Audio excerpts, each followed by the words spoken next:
തരി ബിരിയാണി അല്ലെങ്കിൽ റവ ബിരിയാണി. നിങ്ങൾ പലരും ഈ പേര് കേട്ടിട്ടുണ്ടാകും. ചിലർക്കിത് പുതുമയായിരിക്കാം. ഏതായാലും ഞാൻ ആദ്യമായിട്ടാണ് കേട്ടോ കാണുന്നതും കേൾക്കുന്നതും ഉണ്ടാക്കുന്നതൊക്കെ.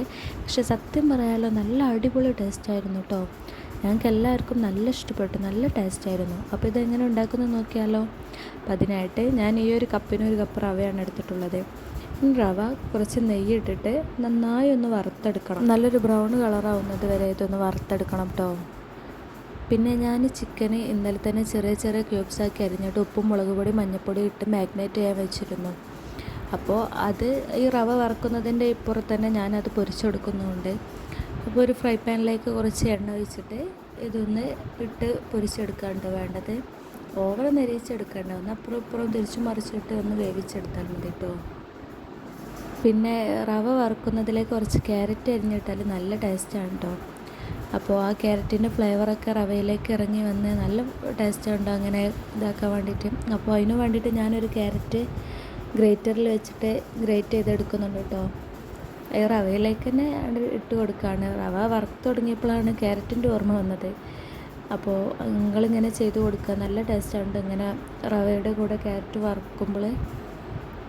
അപ്പോൾ ക്യാരറ്റും റവയും കൂടി നല്ലപോലെ ഒന്ന് വറുത്തെടുക്കുക. അപ്പോൾ റവ അത്ര ആയാൽ മതി. ഇനി ആ റവ ആ പാത്രത്തിൽ നിന്ന് മാറ്റിയിട്ട് അതിലേക്ക് കുറച്ച് നെയ്യും സൺഫ്ലവർ ഓയിലും ഒഴിക്കുക. എന്നിട്ട് ഒരു 2 സവാള അരിഞ്ഞതും ഒരു 2-3 പച്ചമുളക് ചെറുതാക്കി അരിഞ്ഞതും ഇട്ട് കൊടുത്ത് കുറച്ച് ഉപ്പിട്ട് നന്നായി വഴറ്റിയെടുക്കുക.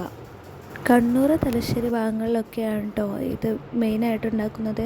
അവരെല്ലാം ഉച്ചഭക്ഷണത്തിനായിട്ടോ ഉണ്ടാക്കൽ. നമ്മളിത് രാവിലത്തേക്കാണ് ഉണ്ടാക്കുന്നത്. അവർ അണ്ടിപ്പരിപ്പ് മുന്തിരി തുടങ്ങിയവയൊക്കെ ഇട്ട് നമ്മൾ സാധാ ബിരിയാണി വെക്കുന്ന പോലെയൊക്കെയാണ് അവരുണ്ടാക്കൽ എന്നാണ് പറയുന്നത് കേട്ടത്. ചിക്കൻ ഇത്ര ആയാൽ മതി കേട്ടോ. പിന്നെ അതിലേക്ക് കുറച്ച് ഇഞ്ചി വെളുത്തുള്ളി ചതച്ചത് ഇട്ട് കൊടുക്കുക. നന്നായി ഇളക്കി നന്നായി വഴറ്റി കൊടുക്കുക. ഇനി കുറച്ച് കറിവേപ്പില കൂടി ഇട്ട് കൊടുക്കാം കേട്ടോ. ഉള്ളിയൊക്കെ നന്നായി വഴണ്ട് വരുമ്പോൾ നമ്മൾ ഒരു 2-3 ചെറിയ തക്കാളി ചെറുതാക്കി അരിഞ്ഞത് ഇട്ട് കൊടുക്കുക. ഇനി അതും നന്നായി വഴറ്റിയെടുക്കണം കേട്ടോ. എണ്ണ കുറവായി തോന്നിയപ്പോൾ ഞാൻ കുറച്ചുകൂടെ എണ്ണ ഒഴിച്ചു കൊടുത്തിട്ടുണ്ട്. അതിനുശേഷം ആ വെന്ത ചിക്കന് ഇട്ട് കൊടുക്കുക. ചിക്കൻ കുറച്ച് വലിയ കഷ്ണമായി തോന്നിയപ്പോൾ ഞാനതൊന്ന് ചെറുതാക്കി കൊടുത്തിട്ടുണ്ട്. ആ സ്പൂൺ വെച്ചുകൊണ്ട് തന്നെ ഒന്ന് കുത്തി ചെറുതാക്കി എടുക്കുകയാണ് കേട്ടോ ചെയ്യുന്നത്. ഒരു പ്രതീക്ഷയും ഇല്ലാതായിരുന്നു ഞാനത് ഉണ്ടാക്കി തുടങ്ങിയത്. പക്ഷേ സത്യം പറയാലോ നല്ല ടേസ്റ്റായിരുന്നു. എനിക്ക് സാധാ ഉപ്പുമാവൊന്നും വലിയ ഇഷ്ടം ഉണ്ടാവില്ല, പക്ഷേ ഇങ്ങനെ കഴിച്ചപ്പോൾ നല്ല ഇഷ്ടമായി. റവ കഴിക്കാത്ത കുട്ടികളൊക്കെ ഉണ്ടെങ്കിൽ ഇങ്ങനെയൊന്നും ഉണ്ടാക്കി കൊടുത്ത് നോക്കുക, അവരെന്തായാലും കഴിക്കും. കുറച്ച് ഗരം മസാല കൂടി ഇട്ട് കൊടുത്തിട്ട് നന്നായി മിക്സ് ചെയ്ത് കൊടുക്കുക. ഇത് നന്നായി മിക്സായി കഴിഞ്ഞാൽ അതിലേക്ക് നമ്മൾ വറുത്ത് വെച്ച റവ ഇട്ട് കൊടുക്കുക. എന്നിട്ട് അത് നന്നായി ഇളക്കി യോജിപ്പിച്ച് കൊടുക്കുക.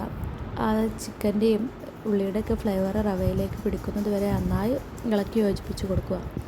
ഇനി ഇതിലേക്ക് 1 കപ്പ് റവയ്ക്ക് 2 കപ്പ് വെള്ളം എന്ന അളവിൽ വെള്ളം ഒഴിച്ച് കൊടുക്കണം. ഞാൻ നല്ല ചൂടുവെള്ളമാണ് കേട്ടോ ഒഴിച്ച് കൊടുത്തത്. ഇനി അത് നന്നായി മിക്സ് ചെയ്ത് കൊടുക്കുക. നല്ലപോലെ മിക്സ് ചെയ്ത് കൊടുക്കണം കേട്ടോ. വെള്ളം കുറച്ച് കുറവേ തോന്നിയപ്പോൾ കുറച്ചുകൂടി ഒഴിച്ച് കൊടുത്തിട്ടുണ്ട്.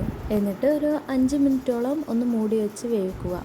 ഈ ഒരു 5 മിനിറ്റ് മൂടി വെച്ച് അതൊന്ന് വെന്ത് വന്നോട്ടെ. അപ്പോൾ നമ്മുടെ റവ ബിരിയാണി അടിപൊളിയായി വന്നിട്ടുണ്ട് കേട്ടോ. ഇനി ഇത് കുറച്ച് നേരം കൂടി ഞാൻ മൂടി വെച്ചൊന്ന് മേലെ കല്ലൊക്കെ വെച്ചൊന്ന് ദമ്മൊക്കെ ഇട്ടിട്ടുണ്ട് കേട്ടോ. ഞാൻ വെറുതെ പറയില്ല, അടിപൊളി ഐറ്റമാണ് കേട്ടോ. ഉപ്പുമാവ് ഇഷ്ടപ്പെടാത്തവർക്കൊക്കെ എന്തായാലും ഇഷ്ടപ്പെടും. അപ്പോൾ മക്കൾക്കൊക്കെ ഉണ്ടാക്കി കൊടുത്ത് നോക്കിക്കോളൂ. അപ്പോൾ ചാനൽ ഇഷ്ടപ്പെട്ടാൽ ഫോളോ ചെയ്ത് കൂടിക്കോണേ. അപ്പോൾ ഓക്കെ, ബൈ.